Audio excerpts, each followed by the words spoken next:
se retrouve aujourd'hui avec un nouveau tuto vidéo. On continue le petit carnet d'inspiration avec les tampons de l'encre et l'image. C'est la page numéro 8, je crois. Et ici, vous allez voir un loupé que j'ai recommencé. Je vous ai laissé pas la partie du tuto de la page coucou, de la page loupée, mais je vais vous la montrer à un moment pour que vous montrer que moi aussi ça m'arrive, hein, que quelquefois on part sur une idée et puis qu'en fait ça se passe pas forcément bien ou que le résultat à la fin est pas à la hauteur de nos espérances. Donc par contre c'est toujours formateur parce que du coup j'ai recommencé ma page et j'ai mis beaucoup moins de temps parce que j'avais déjà l'idée de base et tout le process créatif. Il y avait juste une étape qu'il fallait que je fasse différemment pour que ça me convienne un petit peu mieux. Donc là, vous avez les pages que j'ai déjà faites. Donc, le premier accordéon avec la sirène, tout ça. Et le deuxième accordéon. Mais en fait, j'avais donc quatre pages sur cet accordéon-là.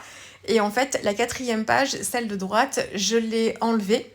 Donc c'est l'avantage de l'accordéon, je l'ai enlevé parce que ça me convenait pas et j'ai recommencé un autre petit accordéon après. Je vous dis encore, je verrai à la fin comment je vais relier tout ça. Je vais relier mes accordéons les uns avec les autres avec des petites réglettes. Je vous montrerai ça de toute façon sur la partie finale. Donc je m'inquiète pas du tout, surtout pas de prise de tête, je trouverai une solution. Le tout c'est que je prenne plaisir et que le résultat me convienne plutôt bien, quoi. Voilà. Donc là, je commence à mettre en couleur mon petit bateau en papier. Donc, je travaille avec les crayons aquarellables ici. Donc, moi, c'est les Albrecht Dürer, mais peu importe ce que vous utiliserez comme crayon aquarellable. Pourquoi j'utilise les crayons aquarellables, c'est que je veux laisser mon papier, mon bateau blanc. Et je veux juste créer des petites zones d'ombre en certains endroits. Donc, je viens vraiment aux zones des plis et je viens avec un crayonné très légèrement avec mon crayon noir. Alors, le crayon Albrecht Dürer... donc c'est un crayon aquarellable. Le noir, en fait, je dirais presque un noir de fumée. C'est un noir qui, quand il est dilué, devient gris chaud en fait. C'est moi ce que je préfère. Je pense que j'aurais dû prendre mon Grit Paint en Albrecht Dürer et j'aurais eu une couleur qui me serait mieux convenue. Là, en fait, on est sur un dégradé plutôt chaud, mais qui n'est pas inintéressant quand même, mais j'aurais voulu quelque chose d'un petit peu plus froid que ça. Donc, vous voyez, très légèrement, donc je crayonne un tout petit peu, et avec mon pinceau aquarellable, je viens activer les pigments de mon crayon aquarellable en passant un petit peu dessus. Et ensuite, j'essuie mon pinceau pour enlever l'excédent de pigment noir, parce que là, autrement, je vais en étaler partout. Et je viens avec de l'eau cette fois, à l'opposé en fait de mon trait de crayon noir, apporter de l'humidité sur mon papier. Je remonte comme ça au plus proche de mon trait de crayon et ça va venir se diffuser tout seul. Si je trouve que les pigments noirs se diffusent trop, j'essuie mon pinceau en pressant un petit peu pour faire couler de l'eau. J'essuie mon pinceau à réservoir sur mon essuie-tout et je viens retirer les pigments pour adoucir tout ça. Donc voilà, donc à chaque pli en fait, à chaque endroit où il y a des plis ou des coins, je viens apporter de l'ombre à ces endroits-là. Ensuite, le petit moulin avant, ce sera la voile de mon bateau. Je la travaille aussi avec les crayons aquarellables ici. J'étais partie comme ça sur le bateau, donc voilà, ça faisait longtemps que je les avais pas utilisés. Je suis dans les mêmes tonalités en fait que mes pages précédentes. Donc je prends du rouge, je suis sur du rouge et du bleu avec des touches de vert. De vert des touches vertes, quoique là elles vont être un peu plus bleues que vert d'ailleurs, mais bon, vous allez voir ça. Donc là j'ai deux couleurs de rouge et elles sont trop proches l'une de l'autre, ces couleurs rouges là. Du coup j'utilise encore une fois le crayon noir Albrecht Dürer pour apporter les ombres sur mon moulin avant aux parties où en fait le moulin est, les lames du moulin, je sais pas comment on peut appeler ça, sont repliées en fait. Les morceaux de papier sont repliés pour former le moulin.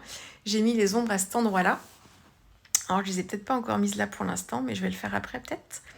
Et donc je fais donc à la fois du rouge et là du bleu sur les parties où il y a les petits pois. Et je vais laisser les pois blancs. Donc là, me demandez pas les couleurs. Je ne sais pas du tout quelles sont les couleurs que j'ai utilisées. J'ai pris au feeling en fonction de la couleur du bois du crayon, qui est pas si éloigné que ça de la couleur finale quand même sur le papier. Donc j'ai pas du tout regardé les noms, hein, donc je suis incapable de vous dire. Mais voilà, et je voulais quand même quelque chose de lumineux parce que j'ai des touches de rouge assez lumineuses en fait sur les pages précédentes. Donc je voulais apporter un petit coup d'éclat comme ça au moulin. Là, il faut être très précis. Je travaille avec un pinceau à réservoir beaucoup plus fin ici, c'est la taille S, parce que je veux être précise dans l'application de la couleur au niveau du bleu et je veux pas en mettre sur les pois surtout. Alors, si jamais j'en avais mis sur les pois, c'était pas trop grave. On essaye d'enlever le pigment en rinçant son pinceau et en venant en fait retirer les pigments, donc dégager les blancs à ce moment-là.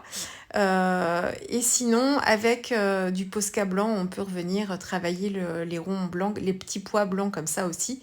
C'est possible. Donc là, beaucoup de précision. C'est un petit exercice aussi. Ça fait du bien aussi de temps en temps. Et donc là, c'est pour ça que j'utilise la pointe S de mes pinceaux à réservoir. Sinon, je suis presque principalement en taille M, la taille médium, qui me permet de faire un petit peu tout. Quelquefois, il y a un petit peu trop d'eau dans les poils du pinceau, mais j'aime bien cette taille-là. Je suis en règle générale beaucoup plus à l'aise avec. Sauf là, quand c'est vraiment des détails tout petits. Le manche du moulin avant, c'est pareil, je ne saurais pas vous dire la couleur. J'ai pris une sorte de noisette et j'ai assombri un petit peu avec un crayon noir aquarellable aussi. C'est que de la ce ne sont que des crayons Albrecht Dürer ici. Pour intensifier encore un petit peu, donc c'est ce que je vous disais, j'ai mis des ombres avec le crayon noir et ensuite en prélevant du pigment pur directement sur la mine du crayon, je suis venue encore un peu plus intensifier mes rouges. Ici, je reprends chaque détail du tampon avec mon crayon gel noir, donc il n'est pas pailleté celui-ci. Vous me demandez beaucoup ce que c'est que ce crayon gel, c'est un crayon Pilot qui a une pointe très très fine. Pourquoi j'utilise celui-ci même s'il n'est pas waterproof, c'est parce qu'en fait je préfère quand je reprends les détails de mes tampons sur du papier aquarelle comme ça, je préfère en fait ce type de mine là qui ne va pas avoir un effet buvard en fait sur mon papier aquarelle quelquefois avec les crayons avec des pointes feutres comme les crayons Micron ou les crayons Pitt de Faber-Castell qui sont waterproof, pardon, qui sont permanents. Alors c'est très bien, ils sont permanents. Par contre, quand je repasse en fait les traits de mon tampon avec ces crayons-là, quelquefois j'ai le trait qui s'élargit un tout petit peu et ça me dérange. Moi, je veux de la précision et je veux des traits plutôt fins. Et c'est pour ça que je préfère les pointes des crayons type Pilot. Et chez Pilot, ils ont un crayon avec une pointe extrêmement fine qui me convient bien. Le seul inconvénient, c'est que c'est pas waterproof. Donc attention encore une fois, ne faites pas comme moi à remettre de l'eau dessus. Hein. Mais ça nous arrive à toutes. Enfin, dites-moi oui, hein, s'il vous plaît. Mais ça, je le sais. Les étourderies, on a beau le savoir, il y a des gestes qu'on fait sans réfléchir et on se dit, mon Dieu, mais pourquoi j'ai fait ça? Je le savais pourtant. Mais bon, c'est pas très grave, on rattrape après. Donc, j'ai donc le bateau, le moulin avant. Là, je vous montre le fond. Donc, je suis avec le bleu d'un d'entraîne de Daniel Smith que j'applique en fait plutôt de façon intense sur le bas du papier et j'essaye de faire quelque chose d'un petit peu plus flou en dégradant en fait plus sur le haut. Je vous ai laissé la partie séchage, pardon. Et vous voyez que la couleur s'adoucit beaucoup plus et on se rend compte que le bleu d'un entraîne est un bleu avec un peu de rouge puisqu'on a l'impression qu'il devient, là il vire un peu vers le mauve, vers l'indigo, un peu vers le mauve. C'est parce que le bleu d'un entraîne est un bleu chaud avec un peu de rouge dedans. Donc c'est du bleu de phthalo en fait avec une pointe de magenta dedans et vous avez un bleu d'un entraîne. Hein. Alors magenta ou de rose ou voilà une couleur comme ça, les deux couleurs primaires ensemble qui donnent ce joli bleu. Donc quelque chose de tout doux, je veux pas trop foncé. Et là je travaille mon motif de vague. Alors sur la première version, j'avais tamponné les vagues d'abord et ensuite j'avais incisé sur tout le haut de la vague pour pouvoir y insérer ensuite le bas de mon bateau. Et en fait, alors l'incision en tant que telle n'était pas une mauvaise chose, mais il y avait quelque chose qui me dérangeait quand même. Et en plus, quand j'ai travaillé mon fond, Du coup, le fait d'appliquer une aquarelle assez foncée sur un motif de tampon noir avec pas mal de... Il y a pas mal de détails noirs en fait sur le motif du tampon, donc il est assez foncé même quand on n'applique pas de couleur dessus. Donc je trouvais ça trop foncé, on voyait pas trop les détails de la vague et ça m'a dérangé aussi. Donc c'était un ensemble de choses. J'avais fait des gouttes aussi d'aquarelle bleue sur le fond qui n'était pas encore sec, mais qui commençait à sécher, j'aimais pas du tout. Enfin, il n'y avait rien qui allait, si ce n'est les éléments que j'ai récupérés, le bateau et le moulin avant, mais autrement, je trouvais ça trop chargé, ça faisait cracra, j'aimais pas ça du tout. Par contre, du coup, ma mise en page était bonne, mes couleurs choisies étaient bonnes aussi. C'était juste une histoire de tamponnage et d'ordre dans la mise en couleur de mes éléments qui convenaient pas, mais sinon, il y avait une bonne base quand même. Donc, c'est pour ça que la deuxième vidéo que j'ai faite, j'ai mis une demi-heure en fait à... Bon, j'avais déjà mon bateau et le moulin avant qui étaient déjà mis en couleur, hein, donc bon, c'était déjà du temps de gagner, mais même pour le fond, je suis allée beaucoup plus vite parce que je savais déjà là directement où je partais. Donc la vague, je la travaille cette fois un peu plus en nuances.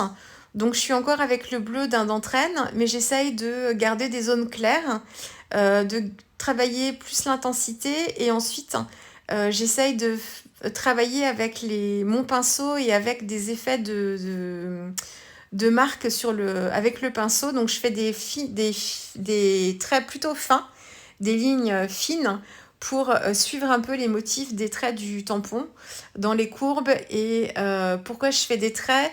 Parce qu'en fait, je veux laisser des zones plus claires et le motif n'est pas très grand. Donc je fais juste des petits traits comme ça sans chercher à flouter spécialement mon trait de pinceau pour avoir comme ça un petit peu de contraste dans mon motif de vague. Et là où je trouvais qu'il y avait trop de pigments, avant que ce soit complètement sec, j'ai rincé mon pinceau et je suis venue encore une fois dégager les blancs, retirer du pigment pour pouvoir avoir des zones un petit peu plus claires et un petit peu plus lumineuses. Et là, je vous ai rien coupé, j'ai l'impression ici dans cette vidéo. Je suis en train de reprendre chaque détail du tampon avec mon crayon gel noir. J'espère que je vous ai pas laissé toute la partie détourage. Je ne crois pas. On a beaucoup parlé de mes ciseaux en fait de détourage en atelier. Je les ai fait tester à certaines qui n'aimaient pas trop le détourage pour savoir si c'était vraiment l'exercice qu'elles n'aimaient pas ou si c'était juste elles n'avaient pas forcément la bonne paire de ciseaux. Beaucoup les ont bien aimés ces ciseaux-là. Je vous les recommande, hein, c'est les ciseaux rayeurs. Donc c'est des ciseaux pas très gros. Je vous mettrai, alors plus sur mon Instagram, j'essaierai de vous mettre en story permanente, dans la story permanente matérielle, le lien vers la paire de ciseaux rayeurs que vous trouvez chez Carglass. J'essaierai de vous mettre ça en story permanente si j'y pense. J'essaierai. Ils sont plutôt agréables en fait pour le détourage. Pour celles qui ont du mal, hein, pour celles qui ont trouvé leur paire de ciseaux et qui apprécient le détourage et qui galèrent pas de souci. Il n'y a pas de raison d'en changer, hein, bien sûr, hein, mais c'est pour celles qui ont quelques difficultés. Alors, le motif de vaguelette est détouré. Je fixe mon petit bateau, enfin du moins, je fixe la voile de mon bateau. Et j'essaye de trouver comme ça une petite mise en page. J'ai dû faire des gouttes de Posca blanc sur mon fond. Et du coup, j'ai utilisé ma plaque de texture, l'encre et l'image en caoutchouc. Et en fait, j'ai pas utilisé ni d'oxyde ni de Distress Ink. Je suis venue avec l'aquarelle qui m'a servi à travailler mon fond. Il m'en restait en fait sur ma petite plaque en verre. J'ai repchité de l'eau dessus, j'ai mis mon tampon sur l'aquarelle pour récupérer en fait de la matière sur le tampon et j'ai tamponné comme ça grossièrement à droite, à gauche, un petit peu en haut. Et du coup, pas de souci puisque là, je suis avec une texture d'aquarelle et je suis en ton sur ton puisque c'est la même couleur, la même aquarelle qui m'a servi pour travailler mon fond. Là, c'est beaucoup mieux pour moi, beaucoup plus à l'aise, c'est très très bien. Sur la première version, j'avais utilisé une encre Distress. Alors, c'est pas forcément mal, mais c'était la Uncharted Mariner qui correspondait pas du tout à la couleur de mon fond. Je m'attendais à quelque chose de plus... Je m'étais dit, je savais que ça allait pas être la bonne couleur, mais comme je travaillais avec un motif, avec un tamponnage et une encre plutôt diluée, je m'étais dit que ce serait bien. Et en fait, c'était beaucoup trop prononcé. Et du coup, en fait... on se demandait ce que les coups de tampon venaient faire là, donc j'ai préféré refaire. Là, j'ai complété un petit peu, ça va vite, mais voilà, là, je vous la mets en temps réel, pardon. J'ai mis un petit peu de Stickles, comment c'est la Icicle, qui a des paillettes un petit peu holographiques. Là, la Unicorn aurait été un petit peu mieux parce que les paillettes sont plus fines. C'est la même couleur de Stickles, sauf que les paillettes dans la Unicorn sont beaucoup plus fines en fait. C'est un petit peu plus subtil, là, elles sont un petit peu plus grosses sur mon motif de vague, mais bon, c'est pas très gênant. Donc vous la voyez comme ça vous l'avez vu d'un petit peu plus près. Là, vous voyez sur les photos. Donc le moulin à vent, donc vous voyez les effets d'ombre, hein, à quels endroits j'ai mis les ombres pour avoir un effet de volume comme ça. Les coups de tampon, en fait, avec les plaques de texture de Manuela Jamais, donc c'est toujours l'encre et l'image, hein, avec l'aquarelle qui m'a servi à faire mon fond, comme ça, pas de prise de risque. Les effets d'ombre sur mon petit bateau, des gouttes de Posca blanc, vous ne les voyez pas beaucoup, et puis ma vague tout en légèreté. Donc vous avez dû voir la page que je trouvais moi ratée, qui passait vite parce que c'était des parties accélérées de ma vidéo, mais comme ça vous la voyez un petit peu. Je préfère largement celle-ci, il y a plus de lumière, ça respire un peu plus, et on est plus dans l'esprit aussi du petit carnet que je suis en train de faire là, donc ça me convenait bien mieux. Je trouve ça, il est tout dodu ce bateau aussi. Le moulin à vent, j'aime beaucoup aussi. Et le motif de vague, c'est un tampon de l'année dernière, la collection estivale de l'année dernière, enfin estivale ou printanière. Voilà. Bon, j'espère que cette nouvelle page vous aura plu. Se sentir seul au monde, quelquefois, ça peut faire du bien aussi d'avoir des petits moments de solitude aussi. Là, on imagine le bateau qui va peut-être à la rencontre de la sirène aussi, ou voilà, on imagine ce qu'on veut un petit peu dans ce petit carnet d'inspiration. J'espère que cette petite vidéo vous aura plu et puis on se retrouve très vite avec une prochaine vidéo. Au revoir.